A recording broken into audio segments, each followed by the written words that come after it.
center stage. That is the first generation there. The second generation was really poorly designed, so it wasn't around for. 我有個錄緊影啊，錄影啊 ，hello。 Now, should have been you 錄緊影喎 ，hello， 喂 ，hello。 Now, as the glacier moves down the valley, the glacier has to bend over the bedrock. 咁樣先有動感啊，咁有動感啊。It begins to crack open at the top to form a crevasse. And the crevasses on this glacier can be pretty deep as 200 meters. And they estimate that there's roughly 3,000 crevasses on this glacier alone. But most of those crevasses have actually folded shut and are no longer open.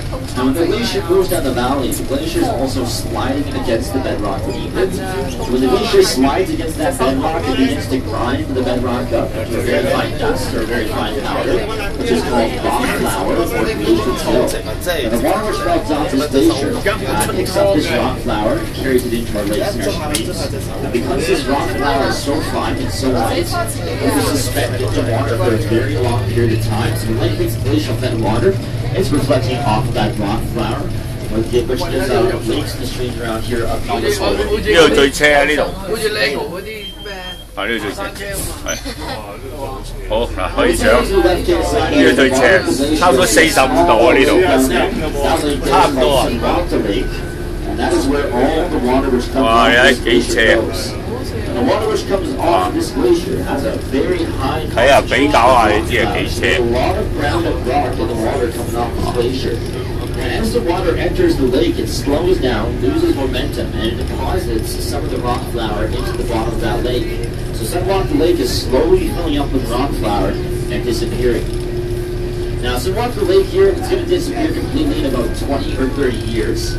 This is a bit of an interesting lake because it's the youngest glacial-fed lake in the national park. It's only about 75 years old. It's also going to have the shortest lifespan because of how quickly it's filling up with that rock flour and disappearing. Now the glacier itself, it is also disappearing. This glacier has two different stages throughout the year. It has a stage where it's growing and a stage where it's shrinking. So during the winter time, it's very cold out here. Temperatures can drop below minus 60 degrees Celsius, and we get lots of snow. So this makes the glacier grow out and expand up to 20 meters. Now during the summer, the glacier will recede back and will lose about 30 to 35 meters. So what this means is that over the course of a year, we have a net loss of about 10 to 15 meters in length, and we are also losing about 5 meters in height as well. Now, what's going to happen when the glacier is gone is a forest will grow in the valley where the glacier is now. And the reason why they know this is approximately 10,000 years ago, this glacier was not here. And when the glacier wasn't here 10,000 years ago, a forest had grown in this valley. The really interesting thing is after that forest grew, we had an ice age. And the ice age made the glacier grow over top of the forest. And what this means is that inside the glacier, they have found trees. And the trees that they find are over 10,000 years old. That's why they believe that once the glacier is gone, that a forest will grow in that valley there. Now, let's take a look here off the side here. If you look way down the valley there, off in the distance, you can see a whole bunch of mountains which are connected. Now, those mountains